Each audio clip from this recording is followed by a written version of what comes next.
Civil War II in America, Who Would Win, an in-depth analysis by John Mark. Now, really quick, guys, there are two things that I'm going to address at the very beginning of this video, but before I do that, I want to let you guys know. I'm going to try to go ahead and finish this thing up today. Now, of course, I'm going to be splitting this up into probably 4 to 5 parts. I'm going to try to release at least one part today and maybe 2 parts tomorrow, or I may do it one at a time. I'm not sure. It depends on how long it takes. And there's even going to be an analysis video that I'm going to be doing in front of the camera. With that being said, there are two things that, quite frankly, we left off on yesterday that I did not address. Number one, when we were talking about immigration, the issues there, I made a video on that called Red Dawn Scenario. Is it actually possible? As you guys are seeing the thumbnail right here, I'm going to leave that video in the comment section of this video here. And I'm also going to leave part 1 in the description box. I just want to go ahead and get that out of the way. And number two, what I meant by political leaning of the police, which I think the video is going to start off actually right there. What I mean by that is that the police departments in big cities will more than likely not really have as much of an allegiance as you might would think, because they're going to be handling the enemy in front of them, which I personally believe to be the radical left. John Mark here believes that he's basically basing this on the situation that the right wing would actually start this. I'm pretty sure the right wing would not, and I'll explain that in other videos. But something else, too, that needs to be addressed, that local law enforcement or small-town law enforcement will more than likely stick with its constituents. America itself is divided within itself. And, of course, my scenario is not exactly the same. This is really just a critique of that one. By the way, YouTube, I need to go ahead and get this out of the way. This right here is not an advocation for violence. This is not an advocation for civil war or anything like that. We are just simply analyzing a video and analyzing a take. This is an analyzing channel where we review scenarios. I need to get that out of the way so that way YouTube will not find a way to strike this video. With that out of the way, let's go ahead and get into part 2, guys. 18 million former military, the vast majority of whom are men, that lean right. So let's go to our scorecard here. Raw numbers of armed civilians, big advantage to the right. Raw numbers of armed civilians compared to raw numbers of military and police, big advantage to the right wing. Enough to carry out a revolution if the grassroots right acts. Yes, advantage to the right wing here. If there were simply not enough numbers of grassroots right-wing people to carry out a revolution in America, we'd give the advantage to the left here. But obviously, there are way more than enough grassroots right-wing people to carry out a revolution. So we give the advantage to the right here. We could even say big advantage, but let's just say advantage right. As far as the political leaning of the military, big advantage to the right wing. And this is still the case despite efforts to social justice warriorize the military. What direction do the police lean politically? This is a little bit harder to tell. It would either be a tie, roughly, or an advantage to the right. So let's just say tie to be generous to the left here. Now, this is just raw numbers. This is not the whole story, but it's important to grasp the raw numbers because it's a very important factor. And the story the raw numbers tells us is that the sheer number of armed people on the grassroots right is not possible for the left, who have very few guns, or the military and police, who are small in number comparatively, to deal with. And the military and the police, especially the military, leans right politically anyway. So, really quick, guys, got to go ahead and halt right here. Basically what he is saying is that there's not enough numbers as far as armed personnel. Now, Mansour Z, he made a YouTube short the other day saying that the right, it actually looks like what's happening is closer to what happened in the Russian Civil War. And he felt that the left would be able to consume an unorganized right. However, what Mansour Z does not take into account is that most of the left is coming in a, let's just say they're coming in a mob-type environment. So the only thing that's going to happen is that right-leaning people are going to defend their homes, and some are just going to disappear into the mountains or go somewhere else and continue to retreat back. You got to understand something right quick. Most left-wingers don't know how to farm. Most of them have been living in the city the entire time. They don't know how to actually maintain anything. So after a while, it would eventually run out. He was basing his analysis on a very, very quick, short fight. However, and I didn't say this in video 1, but a war like this right here would be a war of actual attrition. If that right here was the case, the left has absolutely no way of surviving. And it would more than likely be over in 6 weeks. And as I made the point in video 1, chances are it would probably not get beyond the cities because the vast majority of left-wingers would be fighting police officers and people within their own towns. And if that is the case, a lot of the coastal cities would in fact be, how do I say this, cut off. One more thing too, I just made a video yesterday on my main channel, John Claymore. I'll try to leave a link to the in the description box of this video here as well, to that channel. In that video that I made yesterday, it was about the Starbucks barista, the woke one, who's complaining about a 24-hour work week while being in college. If you're complaining about things like that there, trust me, you are not going to be effective on the battlefield. You're probably going to complain the entire time. You're not going to be effective. One more thing, too, and I don't mean to upset anybody out there who has got no religious preference or is possibly an atheist or anything. I'm just saying this and just blurting it out, and I know it's not conducive to all people who are atheists. I just got to throw this out here. If you are too lazy to find a belief system, what the hell makes me think you're going to pick up firewood? Now, guys, I know you're probably thinking to yourself, you just pissed me off if you don't believe in God. I'm saying that not all. The reason why I'm saying this is because the radical left in this country, for the most part, is very secular, non-religious, and they don't exactly believe in God. I just want to throw that out there, okay?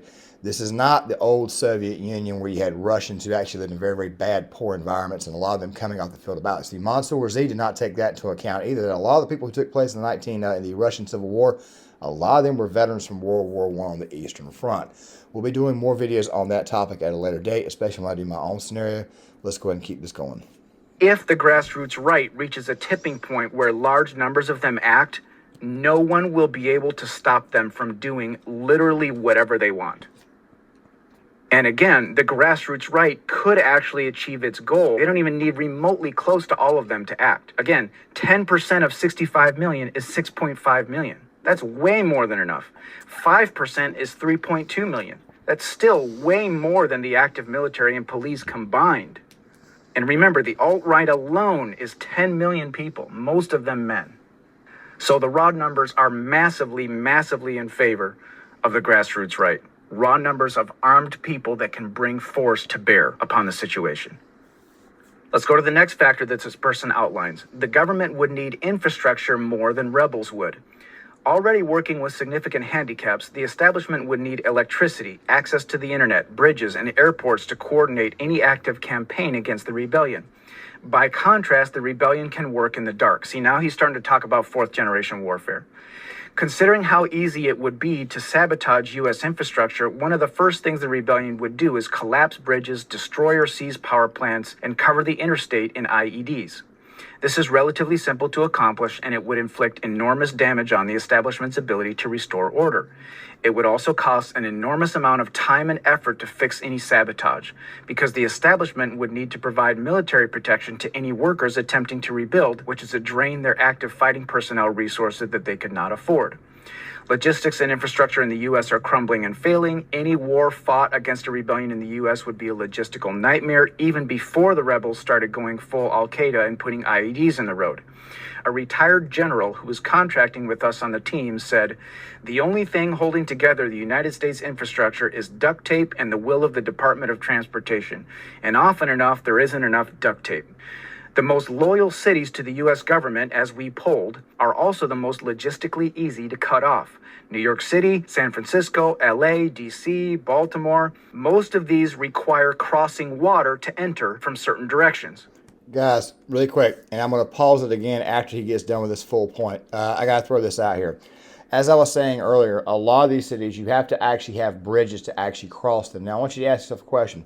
What happens if the bridges, what happens if the military itself is forced to actually cut off the bridges, set up checkpoints? This is going to become a nightmare, a logistical nightmare. He's actually correct on this one. Like I said before, there are some things I disagree with him on, but this one here is one that I absolutely 100% agree with him on. Now, Chicago, I'm not so sure, but I would definitely argue that New York, Boston, which by the way, I've been to both, you got to actually go across the bridge to get there. There are other cities, Miami, for example, you got to go across the bridge. Even though Miami is becoming much more conservative and they don't like communism, a lot of these places are surrounded in areas that can very, very easily be cut off. He's not lying about this. Also, one more thing, too, and we're about to experience the diesel shortage crisis in the country.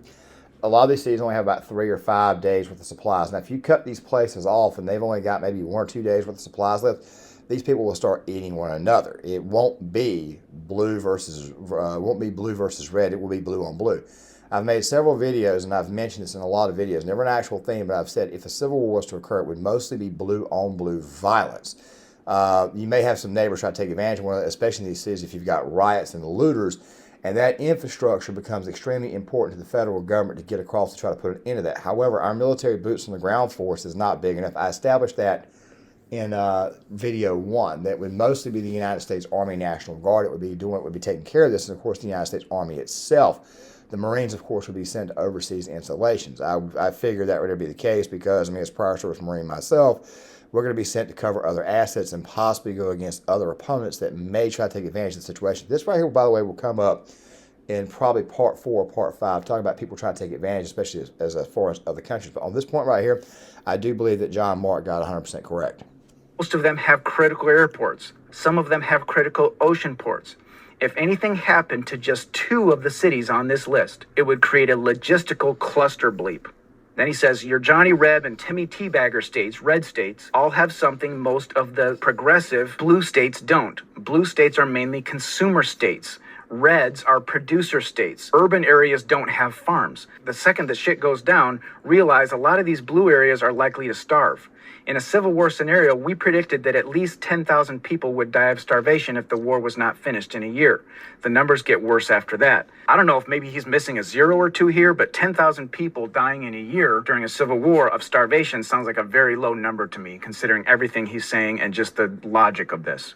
So he's talking about 4th generation warfare here, and you can go study it. I'm not going to give you a whole breakdown here, but the bottom line is it's very easy for a civilian revolutionary force to create chaos and wreak havoc, and it's much harder to try to keep order and keep up with all of that. The establishment and the left are stuck in these big blue cities. They're totally reliant on electricity. Really quick, once again, New York, pretty much all of East Jersey, including Newark. Also, something else too, when you get these maps over here, look at LA, look at San Francisco, a lot of water over here. Portland, you gotta have, once again, bridges. You got a lot of areas here that are not going to be able to be defended. They're going to be areas of which, by the way, the government is going to take precedent over because, let's face it, the vast majority of establishment voters live in the cities. Also, something else too about consumer states, and don't worry, there will be an actual video on my main channel, John Claymore, discussing the actual real differences between conservatives and liberals as far as like their actual environment where they live at. Liberals are more reliant upon the taxpayer. Yes, this is actually true. You can try to debate me in the comment section. And of course, you got the liberal loons like Cenk Uygur, and then they complain that right-wingers don't pay enough in taxes or conservative states don't pay enough. Well, guess what? The vast majority of your military bases, the vast majority of your protection and your food comes from those red states. There's a reason why you're paying more, fat ass. I just figured I'd just go ahead and throw that out there. And it's a bit of a tangent, but I just wanted to go ahead and toss that out. If you are a left-winger living in a city and you want to start a war with the right wing, you are not going to win. I just want to go ahead and throw that out there right away. Yeah, you probably just heard my bias being exposed, but you might want to keep your mouth shut and you might want to stop running your mouth about the situation. By the way, diesel crisis is going to get pretty bad. Heat, communications, water, just-in-time supply chain of food. I mean, all the food, all the goods are just-in-time supply chain because that's the economically efficient way to do it. And so it's not like these grocery stores have months of supply sitting around because that doesn't make any sense financially. Everything's just-in-time. So you go without any of these things for like 2 or 3 days, you're going to start having rioting, looting, roving gangs going around looking for food within a week. And so these cities need infrastructure much more than the revolutionaries would. People would start eating themselves in these Clinton archipelagos. And of course, this infrastructure vulnerability makes it possible for actors on the grassroots right wing to create a huge demand for restoration of order with relatively few people. They only need a fraction of their 65 million people to act. And they can create massive demand for restoration of order and bring their demands to the table. And that would be their most likely strategy. 4th generation warfare is very hard for the U.S. military or any modern organized military to defeat. You also have coming to the fore in this 4th generation warfare, for example, the people in Afghanistan or in Vietnam, they're fighting for everything they value. They're fighting for their lives. They're fighting for their homesteads. They're fighting for their beliefs. Whereas the military is going to be just like obeying orders. Now, really quick, I do got to kind of hold up here. I got to make 2 very, very quick points. And what we're going to try to do is we're going to try to get through 7, 8, and 9. And I understand we're taking a little while to interrupt, but here's the thing. I've also worked retail, worked at a grocery store before. In cities, there's typically an abundance of supply that's normally like 3 to 5 days, but it's for much, much larger markets of people. So it's normally going out there going in and out much, much faster. However, in smaller town areas, they still have massive amounts of overstock. I found this out when I worked at a Walmart back in 2013. And of course, at a food line here where I live at back in 2010. There's always a massive amount of overstock, but that's more along lines in small towns because they don't have as much demand as far as trucks coming in. Normally, a truck comes in like 1 day a week. Whereas in the big city, trucks are going in 3 to 4 days a week. It's one of the things that I've basically pointed out in other videos, that if this shit was to actually hit the fan, cities are screwed, because guess what? Trucks, especially if the diesel is massively high, they can't go in and out of these places. You're burning a lot of fuel going in and out of these cities. You're burning a lot of fuel going in and out and stopping in these cities. Of course, you have to make mostly right turns the entire time you're there. And to go on top of that, if you have massive amounts of crime, truckers unions and stuff are just going to say, screw this. As I've said before, any left wingers like Vosh and Jink and all these people calling for the CW phrase, these people are not right in the head. They have not thought this crap through, or they could be sycophants looking to get their own audiences slaughtered.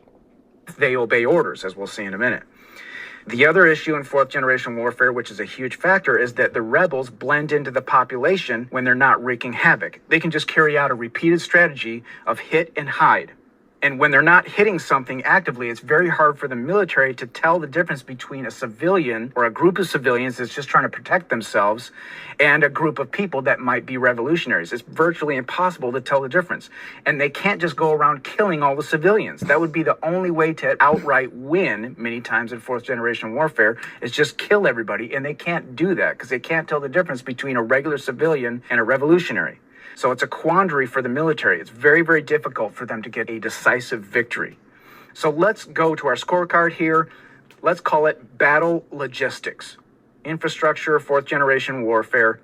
On this factor, the right has a big advantage. Infrastructure vulnerabilities alone make it possible for the right wing to gain desperation for restoration of order, to make their demands and get what they want with relatively few men taking action. The military needs to follow a chain of command in order to operate with any type of effectiveness. And that chain of command can be very easily disrupted by logistics problems, infrastructure problems, communications problems, and even desertions, as we'll get to in a minute. In contrast, the revolutionaries can just follow a simple template, which is hit and hide, with, for the most part, freedom from needing coordinated communications, logistics, infrastructure, chain of command. So a big advantage to the right here. Guys, we're gonna do the next point, but I want to go ahead. We're gonna do the next point. That's gonna be the last point of this video right here. But the thing is, this right here, and you got to understand something. When you're in a position where you have to rely upon, say, asymmetrical warfare blending in with the population, the problem with that is that, now think about this really quick. In Iraq, we had a problem with an insurrection force. In Afghanistan, we had a problem with insurrection force. Two-time veteran of the Iraq War. And if you have a massively large insurrection force here wearing just good old-fashioned common civilian clothes, if they can tend to blend in. So the military is not just fighting a regular insurgency force. And by the way, anytime we've ever had a war that involved insurgency, it didn't always end great. Vietnam, Iraq, Afghanistan, now you're facing the same war on a much, much higher level, and you're also fighting your own countrymen.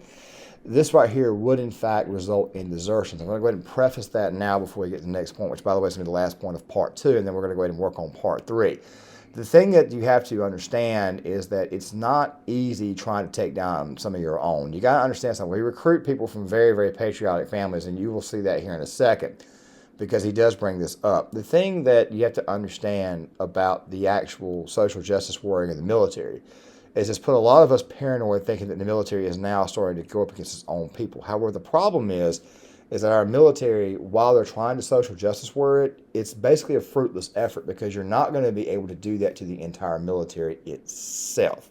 That being said, let's go ahead and go to point number 8.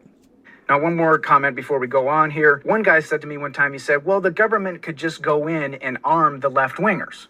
And my response to that was, okay, so you're saying that while there's chaos and rioting and looting in these big blue cities, the military is going to go in there and start handing out guns? That's really what you're saying?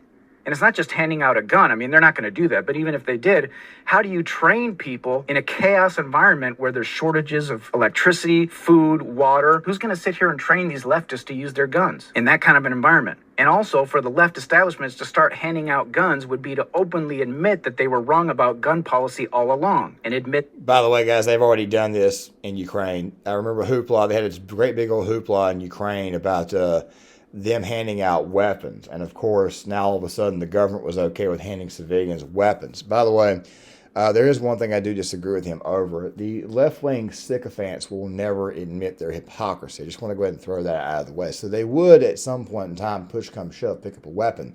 The problem is they wouldn't be very effective with that weapon. And of course, all the chaos and everything, I don't see anybody training. If anything, I think liberals are just going to be stuck within their own cities. Just go ahead and put it that way there. Civilians do need guns. So if they're going to do that, they might as well put out an announcement that says, we are wrong and we are stupid and we're fighting against the people who've been right all along about gun rights.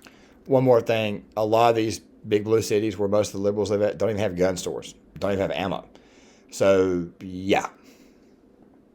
So now let's move on to another massively important factor that this claimed former government red team planner talks about. He says a significant majority, between 55 and 70% of the military, would defect to the side of the citizens. The problem with suppressing the people with a military that literature and fantasy tend to overlook or ignore is that the military is the people too. In order to get any military to fight their own, you first have to convince them that it is necessary to do so, that it is justified. The communists also ran into this problem, but they overcame it with psychological conditioning and creating a dog-eat-dog atmosphere within the military. The American government has actively recruited people who are patriotic, practical, brave, who have civilian families, and they've reinforced those values throughout the training process. And so the government lacks the ability to convince the majority of their fighting force to engage against their own people. The moment a civil war breaks out, over half of the American military will defect to the rebel side. They will bring military gear with them and more dangerous military training. Now, this part right here, I slightly disagree with. What I would suggest is that a good portion of the military would say, we're just not going to fight. It wouldn't be an active defection. I think what you would have is you would have a great big giant mutiny. There was an incident back in 2019 where I think it was the Virginia National Guard was called up to possibly take on the eventual 2A protest. Now, the news media and the local outlets were saying that they called up, they mustered, and then they just decided to go back home. I can tell you right now what probably happened. What more than likely occurred was that they were given their orders to come to drill. They knew what was going on. They called, they asked questions, and I'm pretty sure a few people said, you know what, man, they're calling us up to go up there and fight our own people to go to this thing. This is just stupid. And I can tell you right now that a lot of them probably said, you know what, man, I'm just not going to go. And essentially just the dumbest of the dumb showed up. That's more than likely what would occur if something like that was to happen, like if the National Guard called a bunch of people to go fight a bunch of right-wingers, which, by the way, are mostly family members. They're going to more than likely say, are you sure about this? And it's just going to be the very, very few dumbest of the dumb. However, if a situation or riots or anything are going on inside these big cities, they may go, but there is obviously going to be a pushback. Something else, too, you have to consider. There were a lot of guys during the Hurricane Katrina incident, and I meant to bring this up earlier. Remember when Hurricane Katrina happened and guys were actually, National Guard was being called to go into people's homes and grab their weapons and stuff? There were a lot of troops that were pretty well pissed off about that, and they didn't like what they were doing. We may do a project on that at a later date. So while you're probably going to have some areas or a good portion of them say, no, we're not going to go, that does not mean that you're not going to have some that will go. Now, think about something really quick. I've been talking about New York, been talking about Massachusetts. Okay, those states all have National Guards. Their National Guards would more than likely go there. I didn't mention this before, and I know I kind of glossed over this, but state pride's a very, very big deal, especially when you're dealing with a big city like New York. However, if you've got someone like, say, North Carolina or Virginia or possibly someone like Ohio or maybe even, I don't know, Indiana, those National Guards are more than likely not going to go. A lot of those guys actually live in the state. They have neighbors and stuff. They're more than likely going to say, no, I'm not going to go through this crap. And the officer corps, the COs are probably going to say no to it either. So you're probably going to have a mutiny with half of the force where the other half are going to go. Either way, it's still at the same time that it can't operate effectively at 50% strength. It's one Navy SEAL or Army Ranger to potentially train hundreds of civilians into a dangerous resistance force. They've done it before in other nations. You can be damn sure they can do it on their own home turf. The estimated desertion rate in case of a civil war is 75% if there's a left-wing president. 50% of that would be assumed to immediately betray the president. The remaining military would be fighting its own. Yet another front created in the war. Additionally, there is an assumed 25 to 50% desertion or outright betrayal rate in the three-letter government agencies. Additionally, it is assumed that 5% of the initial 50% betrayers would stay in their job and become saboteurs. 10% of that 50% would contain key information that would be of critical danger to the U.S. government. Of that 10%, 1% would be able to deliver that information to the U.S. foreign enemies. What you should get from all this is that the second the United States government declares war on its own people is the second it ceases to exist as the state we know it. Now, even if you think these desertion rate numbers are high, even if it's 30%, 20, 25%, and again, remember, 2/3 of the military voted Trump. So the left establishment would be asking these guys to go out and shoot and jail their fellow Trump voters. How? I really wish he would say family members instead of Trump voters. I mean, that's what I wish he would say. I wish he would say family members. But you got to understand something else too. And I want to talk about the three-letter agencies, and then we're only going to interrupt one more time, or try to interrupt only one more time because we're reacting to this rawly.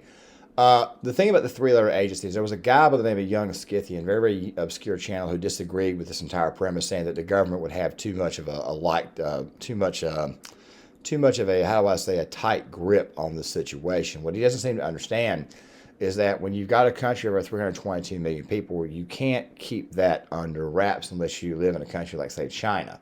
And they're already beginning to revolt. America and China are not the same culture. We're used to freedom. So eventually this type of stuff would get out, and you would have people that would desert. But then again, remember, not everybody is Snowden, and I've got my own thoughts there. I'm not going to get into it here. But there would be a revolt in the three-letter agencies, and a lot of people would silently, slowly but surely quit. And of course, as you're seeing, the government right now is hiring mostly intersectional woke people who, quite frankly, are not competent, nor do they know what the hell they are doing. With that being said, let's go ahead and try to finish this off. Likely do you think that is to happen, that you're going to get anywhere close to 100% obedience? You're not. Even if you think it's just 20% or 25% desertion rate, the military cannot operate like that, folks. They've got to have everybody obeying. Otherwise, things break down massively. And he continues the description here. The moment a civil war starts, not only does America lose over half its military to the cause, but their own command structure will suddenly be infested with moles, plants, and traitors. There would be almost no way of knowing who is actually on their side and who is supporting the uprising. Worse yet, if one of these people happens to be the captain of one of the nuclear submarines on standby on dark water, the Civil War is already lost before it even gets started. So I'm going to add my 2 cents to this here. I recently read an article by a military veteran, and I can't find the article now. If I find it, I'll link it in the description. But this military veteran said 2 things that really struck me.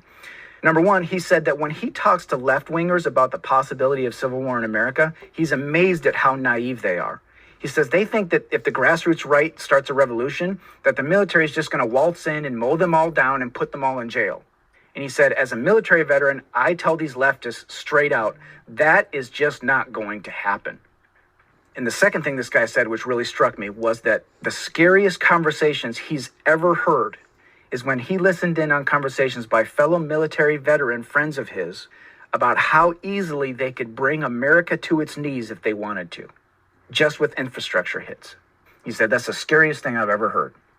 This article from the military veteran that I read is anecdotal, of course, but it matches up with the data and with this analysis we've been looking at. So let's go to our scoreboard here. With the factor of military action, boots on the ground, let's call it a tie.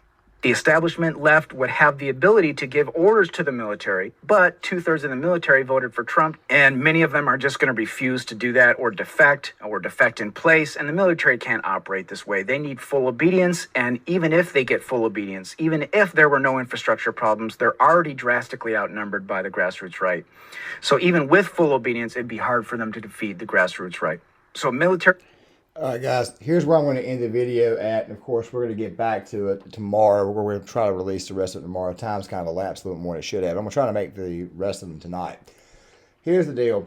When it comes to the social justice warrior side of the military, I spoke to a lot of guys who served as well, who basically, I got out in 2007. These guys are getting out here recently. They don't like it either. But then again, though, there are some, mostly the minority troops, who actually love it. And by minority, I mean some black troops. Of course, there's a lot of black troops that don't like it either. The point that I want to make here is that not just so much about the infrastructure. I'm pretty sure every one of us understand infrastructure. But the thing you have to understand, most leftists are, in fact, very naive. They live in bubbles. They believe that they're secure. they don't realize exactly how insecure or non-secure that they are. I just figured I would go ahead and leave that up there. Now, guys, I'm going to go ahead and work on the rest of this afternoon, but I'm going to go ahead and have this part right here released probably late this afternoon. I had kind of a weird breathing segment there. It's probably going to be after 4 p.m. It's 2:06 right now as I'm making this. I got to kind of like chalk it down, edit it just a little bit. With that right there being said, guys, make sure you guys hit that like button. Make sure you guys hit subscribe. Make sure you guys cut the notifications bell on so in case you guys want to actually get notifications when the videos come out. Also, leave a comment in the comment section. We'll get you guys' thoughts on the actual volume, the critique of the video. Tell me what you agree with, what you disagree with. And with that right there being said, I'll have the rest of this out later on this afternoon, and I will see you guys.